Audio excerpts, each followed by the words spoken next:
Hello, everyone. I'm going to talk about the paper Bosonic Quantum Computational Complexity in ITCS 2025. This is a joint work done with these amazing collaborators, Ulysse, Michael, and Saeed, my supervisor. Um, Here is the outline of the talk. We have some motivation. We study the power of bosonic computation. We study the ground state problem in this setup. And then we have some open questions. All right, so let's start with the motivation. The continuous variable formulation of quantum mechanics is a very natural one, which is basically the first one that we learn in undergrad quantum mechanics. It describes the spectrum of the hydrogen atom. We have it when we describe electromagnetic fields. Also, quantum field theory is just developed in this language. And on the other hand, like we are computer scientists, we are interested in the limitations of computation in our world, and laws of computability should be implied by the laws of physics. So this is the intersection that we're going to study. Um, the power of a computer that you can build in this context. Does it solve undecidable problems or not? And how can it how much advantage can it have over Turing machines? These fundamental questions. All right. Here is a very rough sort of comparison between discrete and continuous world. So in the discrete world, you have bits, you have qubits. In the continuous world, we have like we call our registers modes. So each mode is an infinite dimensional Hilbert space. In a discrete world, we have like finite fields, bounded operators, finite energy. In continuous world, we have real numbers. We have operators that are unbounded, like position, momentum. We could have unbounded energy. Um, there are like differential operators in the continuous world, but in the discrete world, you just have these gates that you can apply, like digital computation, basically. All right. Here is a Now we're going to briefly study the literature. An important work by Neil, Flam, and Milburn was done in '01, where they showed that linear optics plus adaptive number measurement can do universal quantum computation. Basically, a linear optics plus adaptive number measurement can simulate BQP. In a similar time, in around that time, Goddess Monkey type Preskill showed that cubic gate, Gaussian gate, we're going to discuss these gates, plus the particular set of state, which we call the GKP state, together can also simulate a quantum computer. But note that both of these protocols require on measurement, intermediate measurements. Basically, you need adaptive measurements. And there is this other line of work, which was initiated by Lloyd and Bernstein.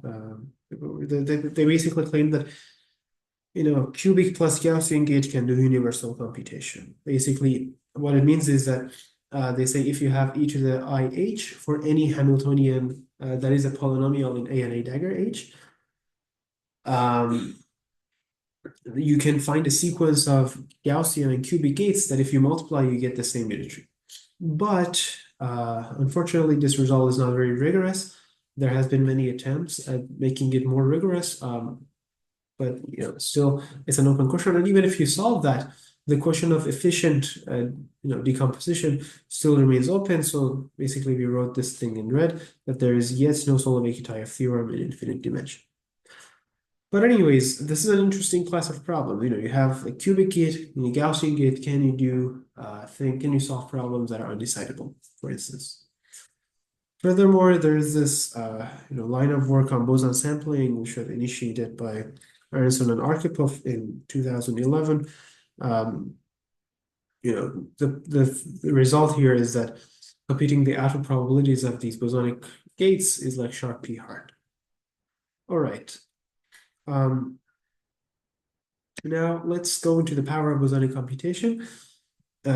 We split this into three sections. We have some introduction, where we discuss this continuous variable analog. Like, how do you want to actually define? How should we define a continuous variable analog of a BQP model, which we call CVBQP. Then we restrict it to the Gaussian computation. We ask what is the power of Gaussian computation, and then we go to the most general CVBQP model, ask the power of that. Okay, so if you want to define CVBQP, a natural analog that comes to mind, a natural generalization is basically considering the circuit model, and allowing some gates that are e to the IH, and then doing some measurement in the end. But the problem here is that even one mode has infinite dimension and can encode an entire computation of, say, a BQP computation inside of it, if you choose Hamiltonian's property. So how do we cure this? Basically, we impose this locality condition. So, in the DV world, locality is basically the Pauli weight. It also implies sparsity and things like that. We use basically the notion of degree here in infinite dimension to impose locality constraints. Basically, we say that instead of having a local Hamiltonian, we have like a constant degree Hamiltonian, things like that. It also has this idea of Pauli weight because weight is basically degree. Also, sparsity is this formula is trying to explain why it also has sparsity. It says that if you have a polynomial of degree d, you look at its elements that are d plus 1 farther from the diagonal, these elements are all 0. Basically, these operators are just every verse 0 except for a strip of length O order d around the diagonal. Here are some examples of the gate Hamiltonians that are constant degree.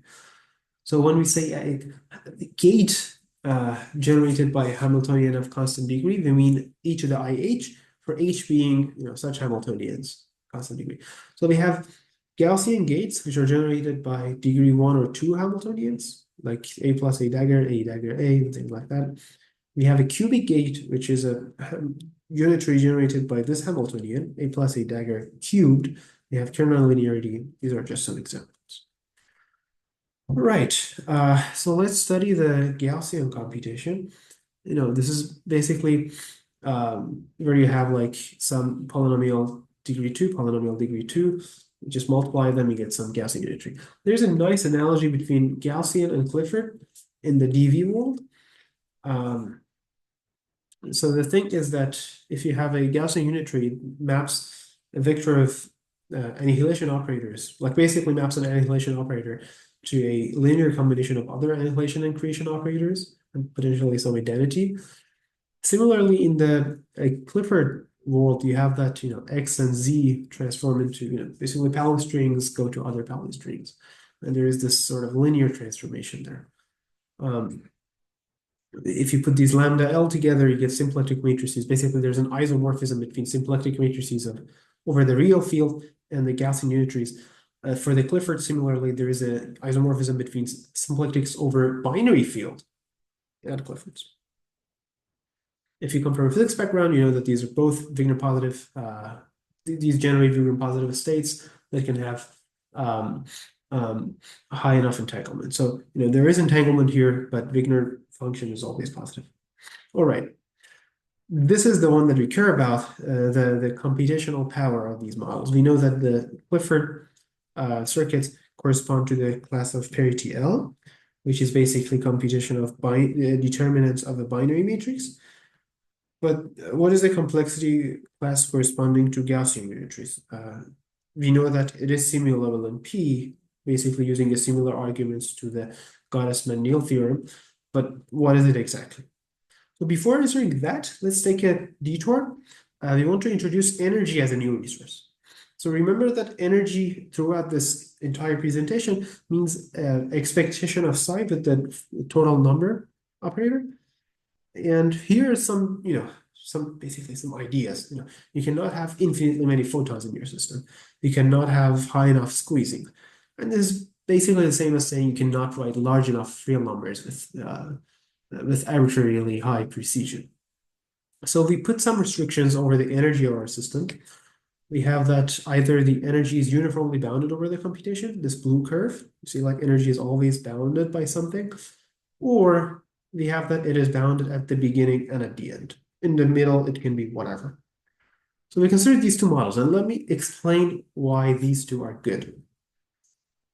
The blue one, the first one, is basically close to the physical reality. For instance, you have a fiber in your setup that can pass at most some intensity inside of it. It cannot have very, very high intensity light inside of it.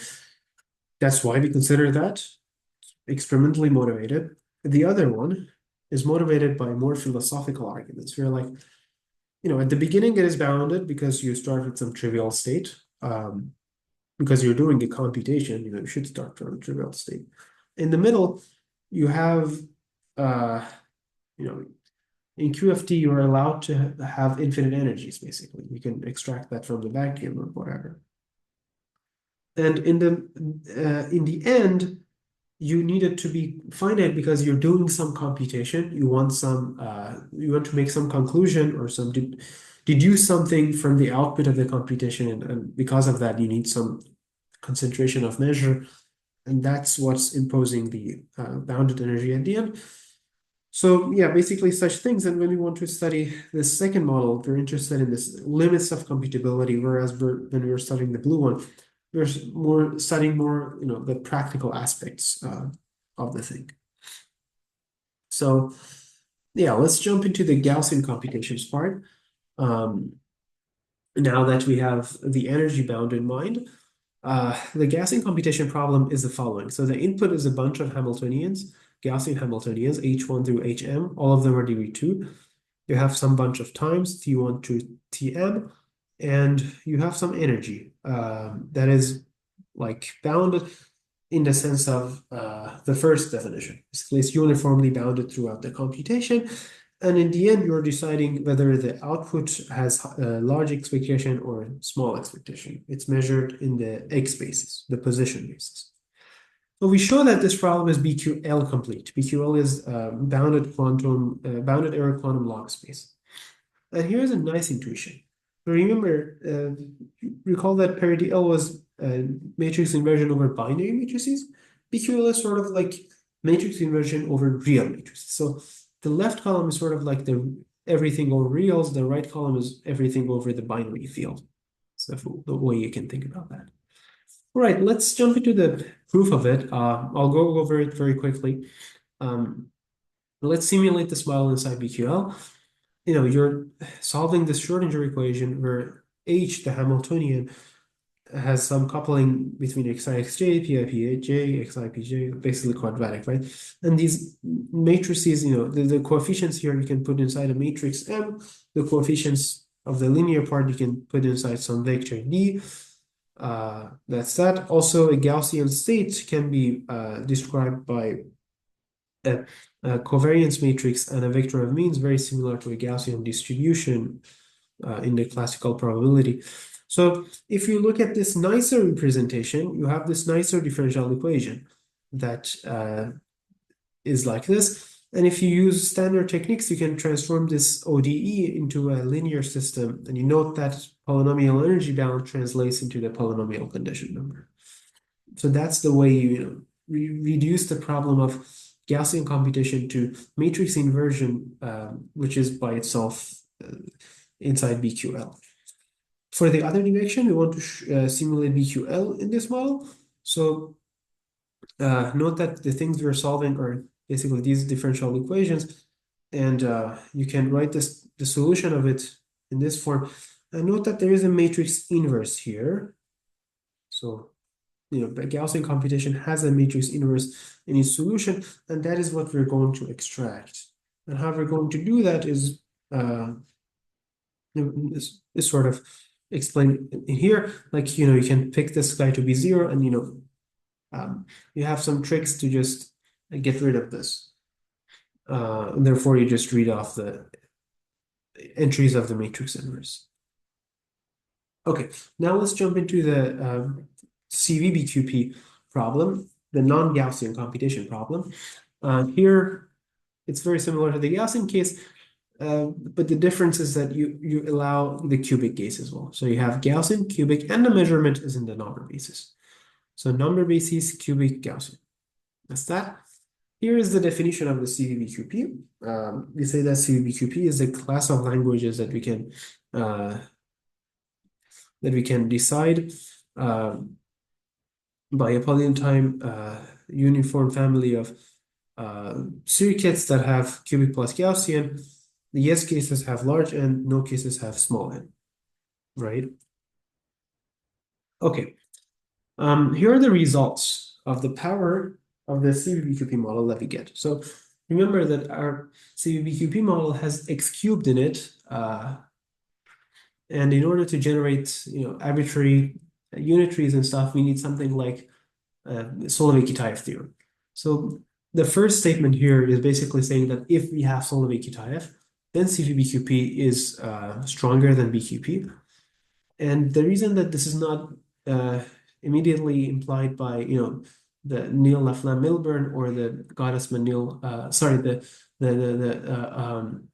Gottesman-Kitaev Preskill construction is that it does not allow, our model of CVBQP does not allow intermediate measurements, in that it does not allow feed forward, or you cannot measure something and do something based on the measurement outcome later.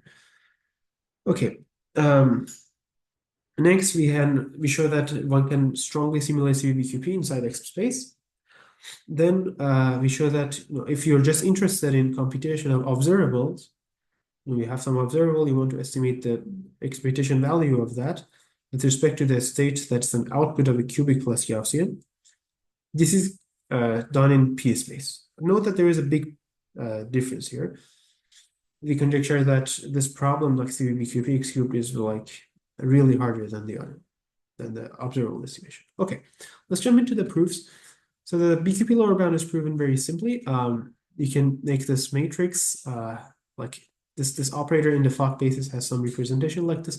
You have the sigma x operator here. That's why we call it sigma x bar. You have the sigma z bar for this other one, called sigma z bar. And you compose these guys together, you do universal BQP.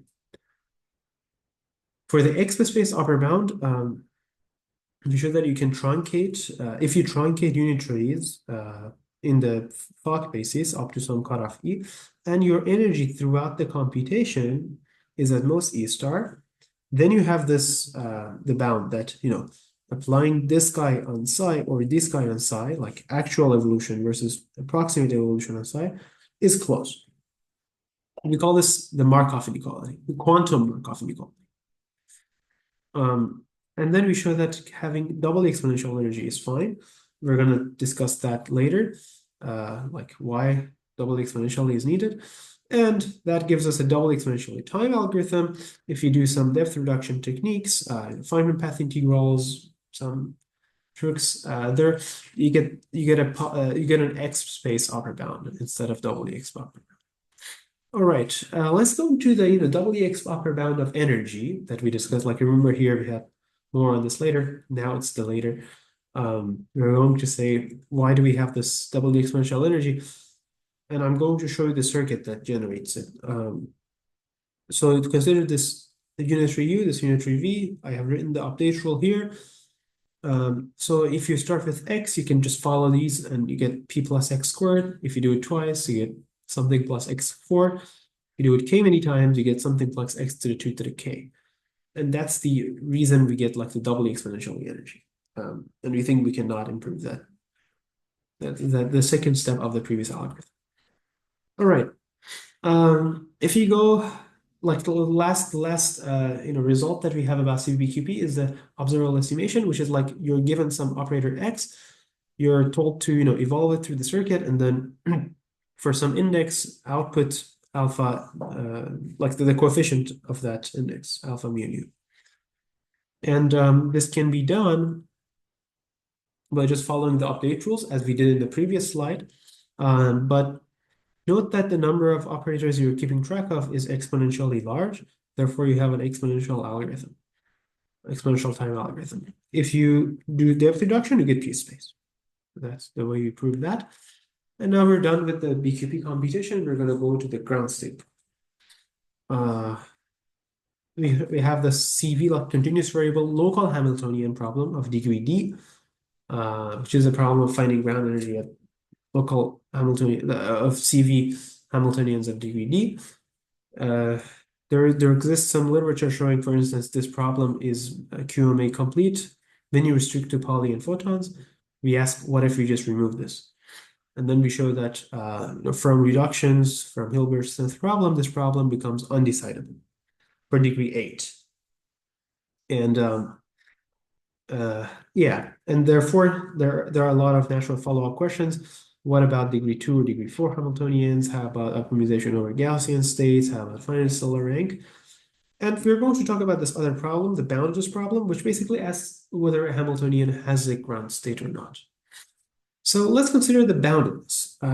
It's that, this is basically, let's say this is a spectrum of your Hamiltonian. It's a spectrum bounded from below, or does it go to minus infinity forever? We're going to decide this. This is not in the paper, but we noticed shortly after that this problem is undecidable via reduction from the CVLH8. We just put that Hamiltonian here, do some shift to it, and then tensor n. So if the energy is like negative here, then it goes all the way to minus infinity. If it's positive, then it just remains bounded. That's the way you can prove it. Moreover, this problem is co-NP hard when you optimize over Gaussians and have a Hamiltonian of degree 4.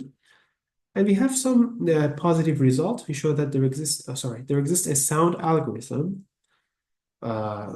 which is polynomial time and uses some of the squares techniques and tells you if the Hamiltonian is bounded or not. It only works for now for Hamiltonians of degree 4. Okay, so here is a sketch of the CVLH results. The degree 2 problems are easy. They reduce to STP or reduce positiveness. Degree 4 becomes NP complete or QM inside QMA depending on the stellar rank.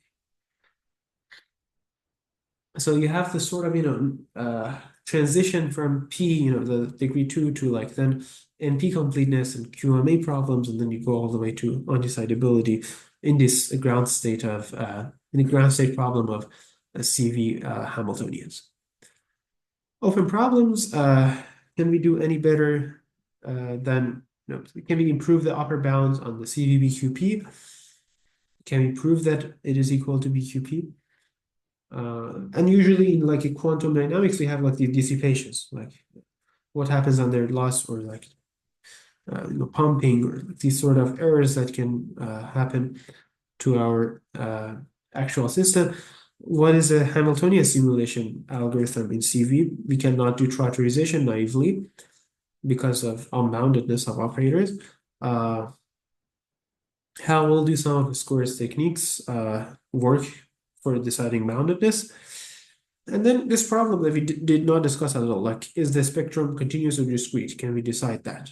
And lastly, can we use the tricks like the linear combination of Gaussians to ask like many important questions of simulability and stuff? This is a very similar idea to a stabilizer rank problem. Okay, thank you very much for listening to this talk.